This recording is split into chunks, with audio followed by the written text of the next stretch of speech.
But for more on this, we're now being joined by Peter Kuznick, Professor of History and Director of the Nuclear Studies Institute at American University, and he's joining us live from Washington, D.C. Thank you so much for being here with us today, Mr. Kuznick. I want to first start by asking you that the winner isn't really a surprise in Russia. Tell us about the impact of Putin's victory in the ongoing Ukraine-Russia war. We heard Putin's victory speech where he asserted that he would prioritize tasks associated with the war in Ukraine. Yes, Putin made clear that his number one priority in his next term is to win the war in Ukraine, to end the war on Russia's terms.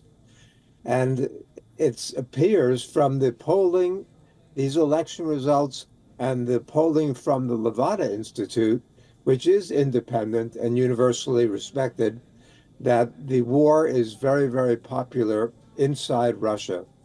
So that's the one of the ingredients behind Putin's victory in this election. That, of course, plus the fact that there was no real opposition and that there has not been freedom of speech for quite some time in Russia, especially when it comes to criticizing the war.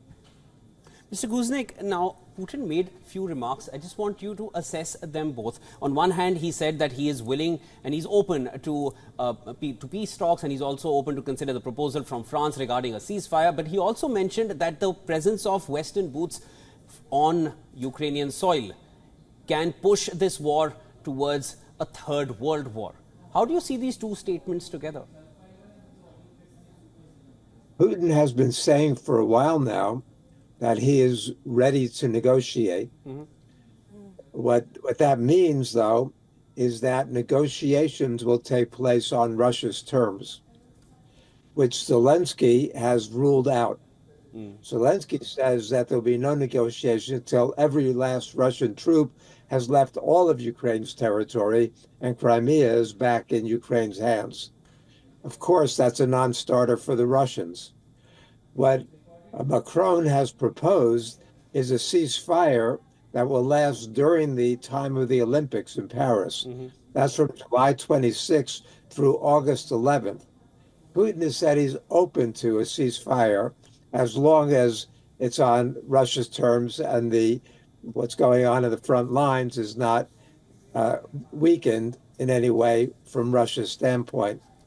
But Russia has also made clear that Macron's calls for sending NATO troops into Ukraine at this point, Putin has ruled that out and has threatened, or not threatened, but has suggested that this could lead to World War III.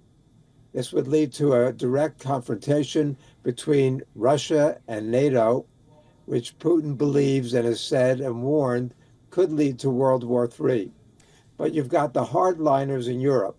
That's mostly Macron and the Poles, but also some of the Baltic states as well, have been very hardline and are calling for, and the United States has said that if that's what the Europeans want to do, the U.S. is okay with that, but the U.S. will not be sending troops. Mr. Kuznick, however, that kind of escalation is very, very dangerous. I also wanted to get your thoughts on this. Now, Putin also mentioned that he's willing to talk about peace, but it can't be because the West is out of ammunition, that they regain their ammunition and a year and a half or 2 years later, they're back for where we are right now.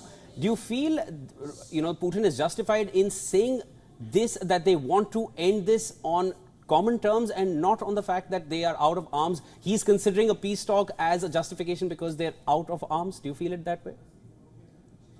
Well, that's an interesting comment.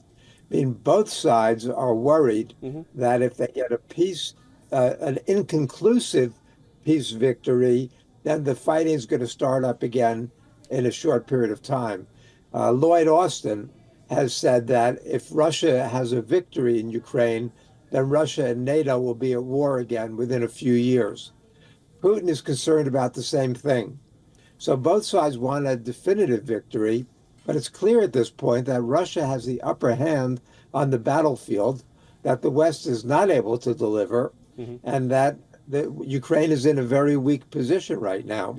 So we don't know. Let's sit down and start talking Yes. and figure out if there's a basis that can be agreed upon that will represent Ukraine's continued existence Yes. as a sovereign, independent state, as well as Russia's security interests.